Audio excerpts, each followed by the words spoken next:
Hello everybody, and welcome back to Persona 4 Arena Ultimax. In today's episode, like I said before, I'm actually going to start episode of Adachi now. I'm over at Rashamon's place, using his Xbox. And, Janoi, hey, Rashan, try not to talk. I need to read. So shut up. Don't give a fuck what you say. Oh, I'm in jail. Crunch. Oh, whoa, your thing is set to instant, isn't it? Okay, there we go. Foods. My molars slowly crushed a hard lump of fiber. I knit my eyebrows on my first taste of lotus root in a long, long while. Ugh, gross. I scrape in some barley-filled rice as if to wash down the lotus root. Today's dinner consists of chikuzeni full of vegetables. I also get some miso soup, that's one step away from water, cucumber, sukamono, and even an orange slice or two for dessert. Oh, if I want some sea urchin or eel, yakiniku sounds good too, or maybe some beef tongue, served rare, covered in onion and marinated with a little lemon juice. While I fantasize about this, I grab another lotus root out of the bento backpack with my chopsticks. I peer through the holes in the lotus root, and my eyes meet with those guards staring at me through the observation window. Hurry up and eat! Yeah, sorry. I've been in jail for about 5 months now. I'm being held at the prefectural police HQ in neighboring Inaba City as a suspect in the serial murders that took place in Yasu Inaba. 2 murders, plus abandoning a corpse, and a few other charges. Normally I'd be immediately prosecuted and transferred to prison, but the police have trouble with the supernatural cause of death being thrown into a television. I mean, I sure as hell wouldn't want to be assigned to a pain-in-the-ass case like this. Well, maybe it's not for me to say, being an ex-cop and all. After meal drowsiness hits me soon after, I lay down on the tatami mat. There's nothing to do in this empty cell, just I'm about to pass from a consciousness into the beckoning slumber. Number 82! Interrogation! The voice of the guard outside pulls me back to reality. Number 82, that's me. An interrogation this late in the day? Give me a break. I sigh in a way that the guards wouldn't see and slowly get up. The detective in charge leads me away, leaving my cell behind. Oh boy. It's been a while since I was last called in the interrogation room. The stuffiness really seems to distract the spiteful of this room. That alone is enough to get me down. When I first got here, I gave them the whole truth. Since it was all over, I didn't plan to hide anything. It'd be a pain if that things got complicated. But obviously, proving that you can kill people with magic isn't the kind of thing that can be demonstrated with to an audience that isn't willing to listen. After going through some serious psych evaluations and all that crap, the interrogators weren't able to make any progress, so my jail life continues. Here's some more things. Check them.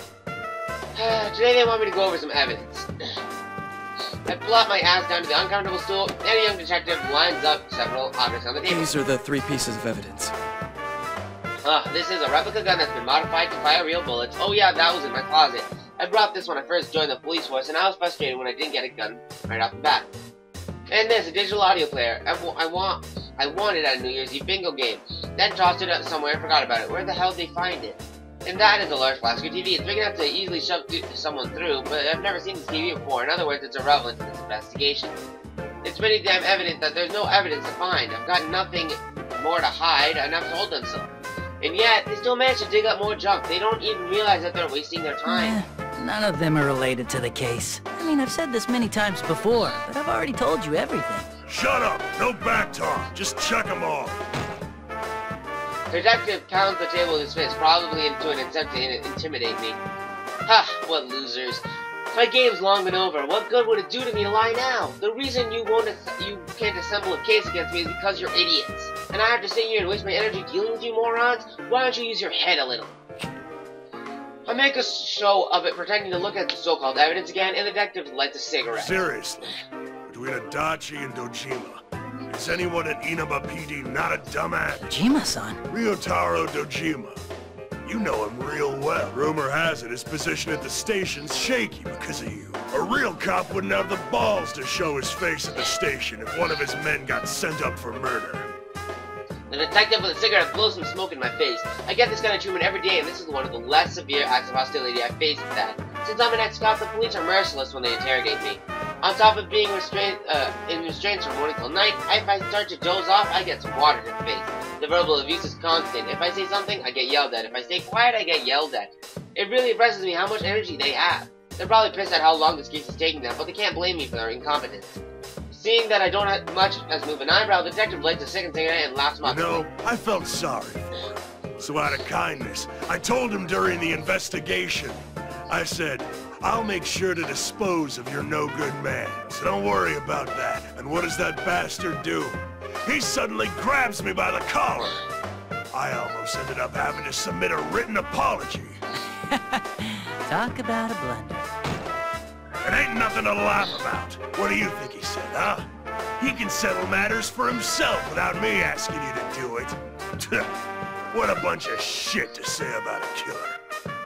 He nodded and smiled knowingly. Dojima-san's been a pain in the ass like he always is. I'm no longer subordinate, just a complete stranger. He should cut off any ties to me, but instead he has to go and say that. Besides, isn't it backwards for a detective to be believing in a criminal? This Scott's right, seriously, he makes me laugh. I'm done dealing with Hicks. No, I guess once you've been a police dick in the sticks that long, your morale's shot. I wouldn't be surprised if Dojima snuffed a few himself. That must be where his men learned it. That's a funny joke. Huh? Although aren't you the one with the quick fist? I heard rumors about you when I was on active duty. You punched a suspect in the face during an investigation. Got found out and covered it up, right? What a hero! So the detective's face gets redder and redder. Even though I sound frivolous, my heart is cold. And since then, you've made sure to only punch him in the gut, right? You sure know what you're doing, aiming to work at the Metropolitan PD. You little... I ain't taking that kind of lip from a goddamn killer! The chair is kicked out from under me and I slam into the ground. The detective grabs me by the hair and roughly pulls my head up. Seeing the detective's face confronted with anger and humiliation is just hilarious. Oh my god. Look at that. Holy shit. If you don't want a good thrashing, then you better spill everything, you bastard! Sir, you really shouldn't go any further. The young detective steps in front of his superior, probably out of worry, but all he does is fluster. The younger one has no control over the other detective's movements. Shut up! You don't get anything out of scumbags like him without getting your hands dirty. Watch and learn. He punches me in the gut. He avoids my solar plexus. He must be used to hitting people. I choke back my stomach, acid, and scoff. That wasn't nice. Isn't this against the Criminal Procedure Code? Oh, she... Huh? Criminal Procedure Code, Article 319. Forced confessions gained through torture and intimidation are inadmissible as evidence. Anything I tell you is invalid if you get your hands dirty. Didn't they teach you the basics in Police Academy? Oh, but I get it. You're stuck in the boonies like this because you can't even get the Criminal Procedure Code straight. You little... The detective's eyes open wide. Ha ha ha, I stepped on a landmine. He's probably gonna hit me again. I brace myself forward, but contrary to my anticipation, I'm not struck by a fist. Instead, I feel cold steel, the barrel of a gun, pressed up against my temple. What? You must be Toru Adachi. I wish to speak with you. The atmosphere in the room suddenly becomes tense. I feel a chill run down my spine. He's not the same detective I was just talking to. He's someone else. I don't have any proof, but that's what my gut is telling me. I'm sorry, but I must ask you to come with me. Enter the TV here. And to be clear, this is less a request than an order. Whoa, what are you doing? There'll be hell to pay for pointing your gun at a detainee. You really need to calm... Ah, yes. I'd forgotten we weren't alone. Get out of here. Huh? What are you saying? I said get out. I don't wish to make matters worse. And you don't wish to die, do you? The detective slowly raises his arms and points the gun towards the corner in the ceiling. He fires and then the lens of the security camera in the room shatters to pieces, accompanied by the ear-splitting sound of gunfire. Ah! The young detective quivers and bolts in the interrogation room. Well, he made the right move. There's no point in making a show of judging if he's just gonna get you killed. Ah, now you've done it.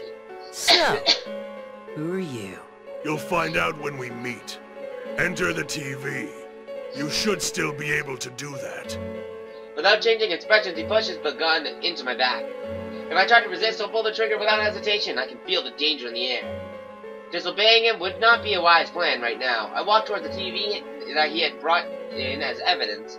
Before I can even start to struggle, I'm thrown into the television with unbelievable strength. Words. Long.